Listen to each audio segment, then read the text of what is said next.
warahmatullahi wabarakatuh. Perkenalkan, nama saya Nur Halizari Damasai, kelompok 2 dari kelas AS5A semester 5, Prodi Hukum Keluarga Fakultas Syariah. Hari ini saya akan melakukan pengukuran arah kiblat menggunakan teodolit. Baiklah, kita akan mulai pengukuran arah kiblat menggunakan teodolit. Pertama-tama, pasang alat teodolit dan mengunci teodolit. Di sini kita akan mengunci di bawah ini agar alatnya tidak bergeser. Setelah sudah dipasang, di sini ada dua data, yaitu data vertikal dan data horizontal. Kemudian ketika kita memakai teodolit, kita harus memasang baterainya terlebih dahulu.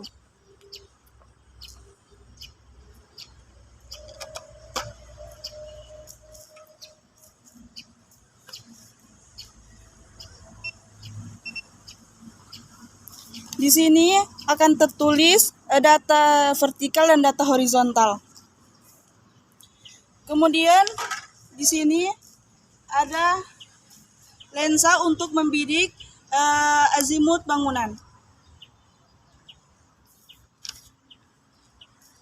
Kemudian di sini ada lensa fokus untuk melihat azimut bangunan yang kita lihat, dan sini ada DP titik fokus untuk melihat azimut bangunan.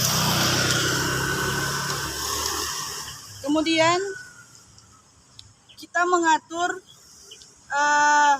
arah teodolit ke arah azimut bangunan, yaitu Masjid Kampus IAIN Manado.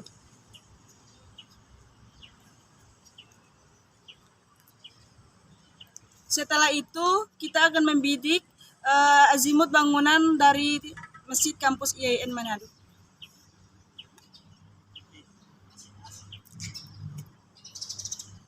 Ketika sudah rata dari teodolit ini, cara mengukur arah teodolit untuk membidik azimut matahari, yaitu di sini ada alat berupa corong kecil untuk melihat apakah posisi ini sudah sejajar antara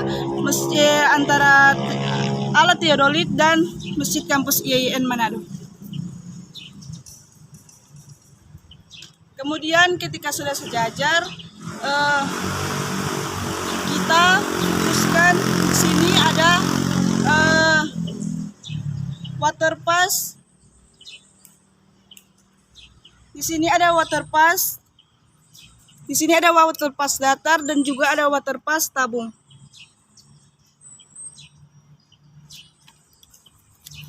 Setelah sudah mengetahui water pass datar dan water pass tabung, kita akan mendatarkan air raksa yang sudah ada di water pass tabung.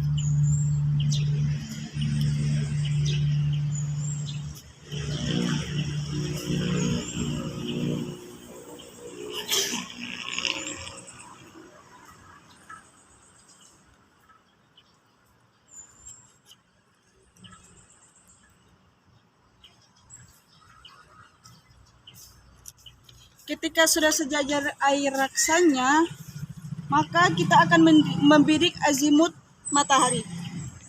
Di sini kita akan membidik azimut matahari, ada lensa kecilnya, tapi lensa kecilnya tidak ada, maka kita akan langkah saja kepada langkah selanjutnya, yaitu ketika sudah membidik azimut matahari, di sini akan keluar data-data dari azimut matahari. Setelah sudah keluar data-data azimut matahari, maka kita akan menghitung berapa azimut matahari. Sebelum membidik azimut matahari, kita harus menggunakan GPS.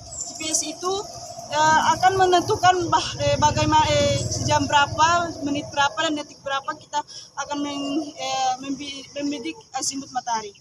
Contohnya di sini jam 10 pagi, jam 10:22. Kemudian setelah membidik matahari, kita akan menghitung bagaimana cara menghitung arah kiblat. Assalamualaikum warahmatullahi wabarakatuh. sini saya akan mempresentasikan cara perhitungan arah kiblat. Tadi rekan saya sudah mempresentasikan cara mengukur arah kiblat dengan teodolit. Nah, lalu saya akan melanjutkan perhitungan arah kiblatnya.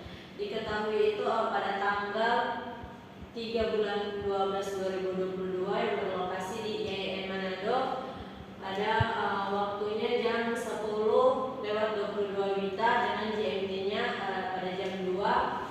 Lintang utara yaitu 1 derajat 28 menit, bujur timurnya 124 derajat 53 menit. Deklinasinya deklinasi ini didapati dari aplikasi Ephemeris, yaitu dari GMT. Deklinasinya minus 22 derajat 4 menit 23 detik. Arah kiblatnya tadi teman saya telah mengukur arah kiblat yang menggunakan teodolit, yaitu dapat 68 derajat 22 menit 19,35 detik, dan equationnya yaitu 6 derajat 10 menit 22 detik. Nah, sekedar info, deklinasi dan equation itu didapat melalui aplikasi Ephemeris yang bisa teman-teman download di HP atau handphone teman-teman sekalian.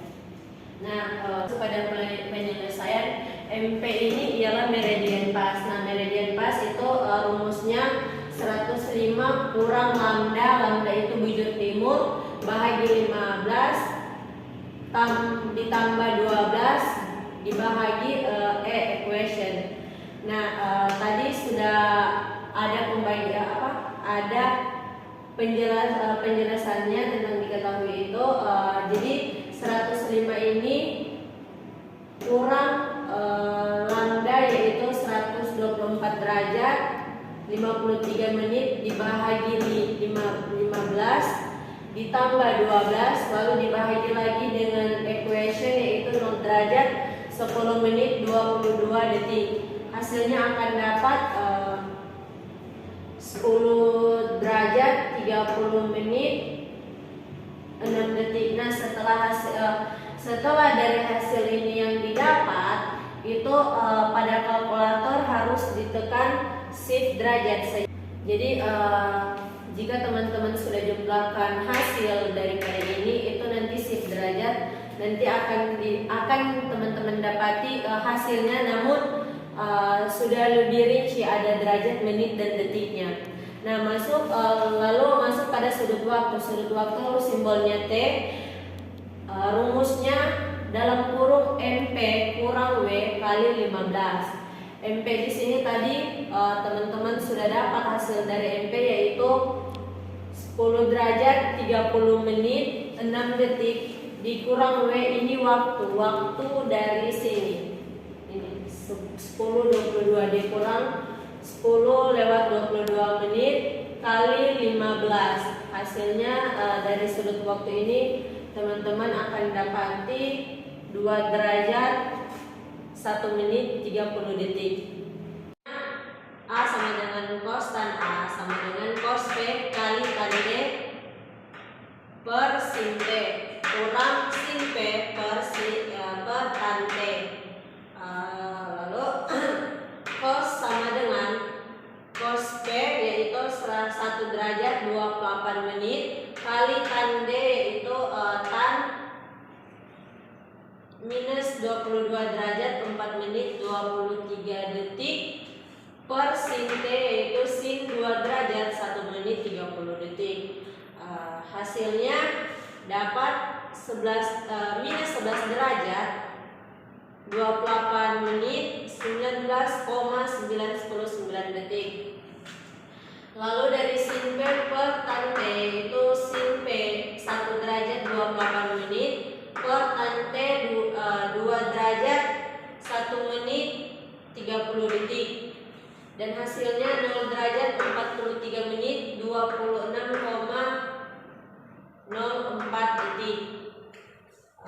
Tadi sudah dijumlahkan, lalu jumlah ini dikurangi lagi yaitu minus 11 derajat 28 menit 19,99 detik dikurangi 0 derajat 43 menit 26,04 detik sama akan dapat hasilnya. Nah, dari hasil ini nanti rumusnya dalam kalkulator ini jumlah keseluruhannya dalam kalkulator itu rumusnya X pangkat 2 sama dengan shift T kan